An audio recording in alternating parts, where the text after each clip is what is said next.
So today I've got 5 fragrances that went from hate to love for me. These fragrances turned on me 100%. Now maybe hate is a bit of a strong word, just easiest way to word it for the title of this video.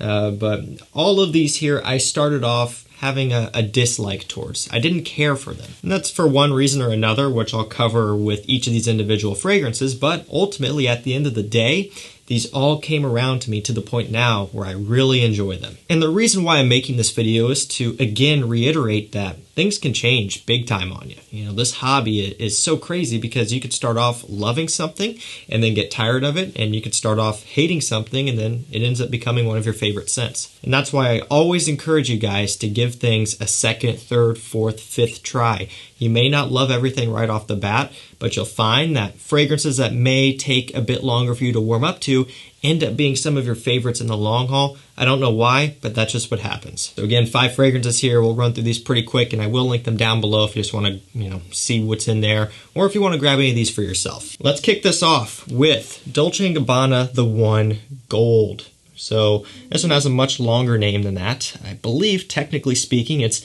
Dolce & Gabbana The One Eau de Parfum Intense Gold.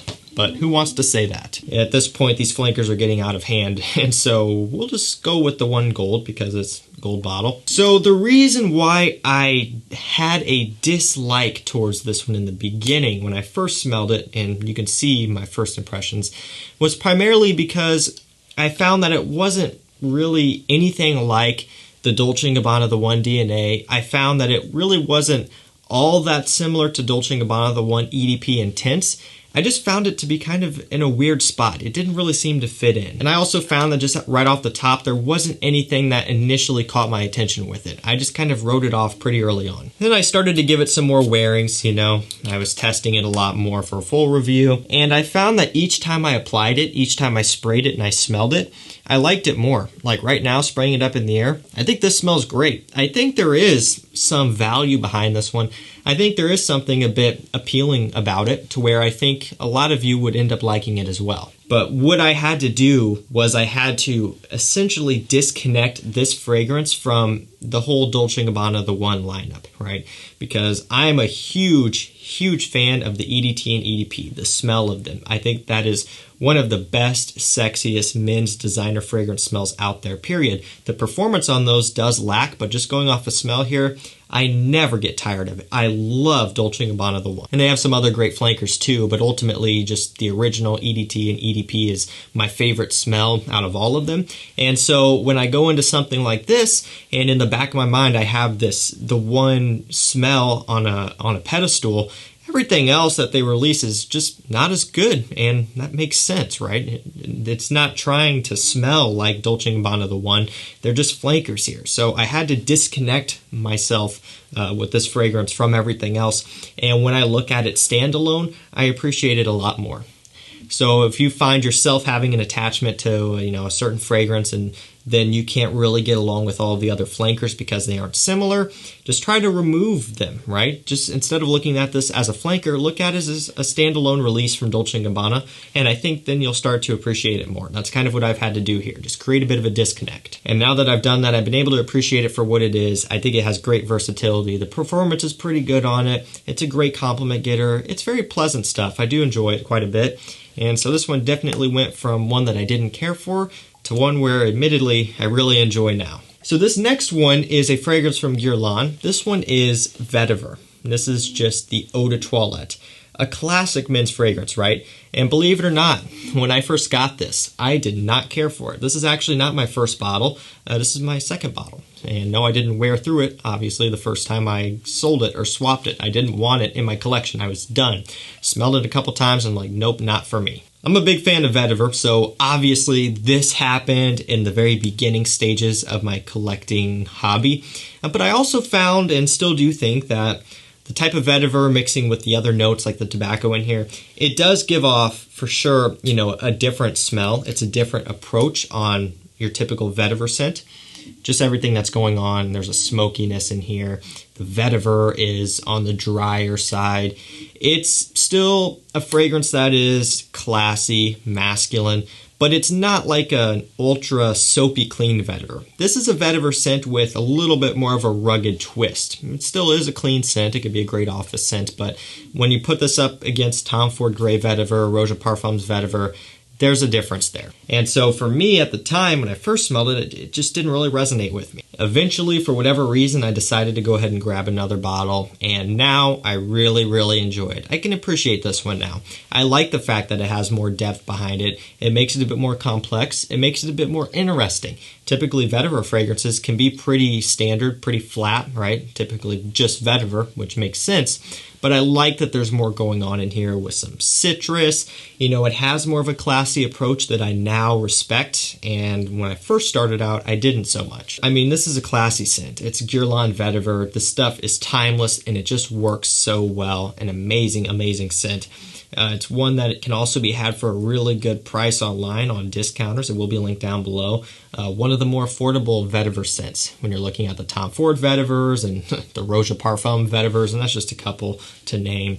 Those get very expensive. You know, there's a Lalique Encre Noir as an even more affordable alternative to this. So there are other options out there, but when you combine quality and from a brand with great heritage, Guerlain Vetiver is a win in my book, and I'm glad I have it now. Next up, we have Dior Homme 2020. So I've admitted this multiple times here on the channel, and this is another one where you can go watch my first impressions and see that I was not fond of it. And guess why that is? Well, because I had that attachment to the original Dior Homme and Dior Homme Intense and all of the other Dior Homme Iris fragrances. I was hooked on those, and so when they came out with this, essentially taking the position of Dior Homme, now they've released the original, but we didn't know that was going to happen when this came out, I was a little bit frustrated there because it is completely opposite to what Dior Homme really was originally. This one has Cashmeran, Vetiver, and Isoe Super as a few of the main notes, so it's a woody, masculine, modern scent. So if you saw a guy walking down the road, very well dressed, very well kept,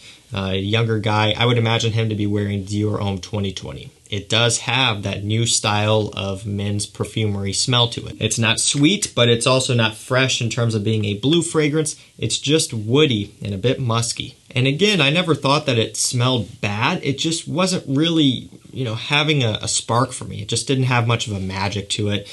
And again, I was attached to the original Dior Homme, and so trying to compare the two, there is no comparison. At this point now, I can respect it a lot. I do enjoy it. I think it smells nice. It's still not one that I would gravitate towards as much as some other fragrances in my collection, but I do like it. And I see where they were going with this. I see why it is so popular, and I see why it's doing so well and why it will continue to do so well. It's not cheap. I mean, it's a Dior fragrance, but you do get good quality. You get good presentation, great atomizer, all that stuff. Performance is good, very smooth. Everything about this one is top-notch, and it is, of course, a massive compliment getter. Dior Homme 2020, I didn't care for it at the beginning, but I do like it now. So this next one here may be a little bit surprising, but this is John Varvatos Artisan Pure. So this was kind of one of those scents that, you know, when everyone got their hands on it, it was instant love, and this was getting so much hype. It was getting thrown around all over the place in the community. This was really popping off at one point, and then it was out of stock everywhere for a long time, and it was really weird. Like, it just, you couldn't find it anywhere. It was getting hyped up, sold out, and then that was it. And then people kind of stopped talking about it a little bit because, you know, other people, consumers, couldn't purchase it. So if you're making videos all the time on Artisan Pure and people couldn't buy it, people are going to get mad. So that's kind of the main reason why the hype died off so suddenly, because it was at the top, people were loving it, and it just kind of tanked because you couldn't find it anywhere. At this point, it is stable and in stock basically everywhere, and so, you know, it's one that you can pick up easily, but that big burst of hype has since been gone for a while now. Clementine, Petitgrain, and Bergamot are a few of the main notes. Believe it or not, I was one of the people who didn't care for it so much in the beginning. You know, I was a little bit skeptical when I saw all the hype. I got a sample of it, and I wasn't really too awfully impressed. I didn't think it smelled bad. I just didn't really care for it on my skin. One thing led to another. I guess I started building up my John Varvatos collection. I finally decided to get a bottle of Artisan Pure, and sure enough, I came around to it big time. I love how this stuff smells now. It really is unique. It is different. And, you know, I have to say that it's not going to be for everybody. Most of these fragrances here actually won't be for everybody. and that's typically how fragrances are in general, right? It's nothing new, but these do all have a little bit of a divisiveness, whether being super generic to some or being a little bit unique to others. You know, there's things that you have to watch out for. With this one here, it wasn't that it was generic, it was just that it was a different approach and not something I was typically used to from a men's fresh summer scent. I think this here is a great buy, great bang for your buck. It's a perfect white t-shirt scent in the summertime, wearing a t-shirt and shorts, very casual wear. This one smells amazing. Big fan of this one now. And last up for this video, another fragrance from Dior. So sorry Dior if you're watching this, which you're not, so who cares anyway, right? This one's Aqua Fahrenheit. And why am I being sorry? Because I do like it now. But originally, I didn't like it. It just, I don't know. I just didn't really care for it. It was another one that just didn't really kind of have a magic about it on my skin like most fragrances that I like do, because at the end of the day, that's what it's all about. It's about finding a fragrance that has a nice sparkle, a nice appeal for you personally, the wearer. And this one lacked that when I first got it. This one has grapefruit, violet leaf, and vetiver. It has a little bit of a watery, aquatic smell from just kind of how the violet's coming across here, but it doesn't have aquatic notes or sea notes. This one just comes across even more fresh and kind of citrusy and ozonic compared to the original Fahrenheit. One thing that's also cool about these bottles, but something that I want to show you because you should be aware of this, and that is that this unscrews. So, I mean, that's literally all it takes, and you're into the bottle. And so the reason why I tell you this is because if you're shopping for one of these and you find yourself on eBay, which I do buy fragrances from eBay, but you have to be smart about it, and it is not a sealed fragrance, right? And so you're buying it secondhand. Be careful. Look at their feedback. Make the judgment call for yourself. It would not be hard to unscrew the cap, fill this with water or God knows what substance, and sell it to you. So be careful with that. Most fragrances are really hard to get into and do that with. It can be done, but this one is so easy, so I encourage you to be careful with that. It makes it good for decanting, super easy to do, but otherwise, if you're not buying this sealed, just watch your back. But yeah, I really do enjoy this one now. It's a great fresh scent for the summertime. It's something refreshing. It's something different and unique. That's why I like it, you know. It's something to change it up. If I'm getting tired of your typical aquatic fragrances, typical fresh fragrances, I can go over to something like that one, and it'll be a change of pace. Alrighty guys, there you have it. That is 5 fragrances that went from hate to love. These really did turn on me.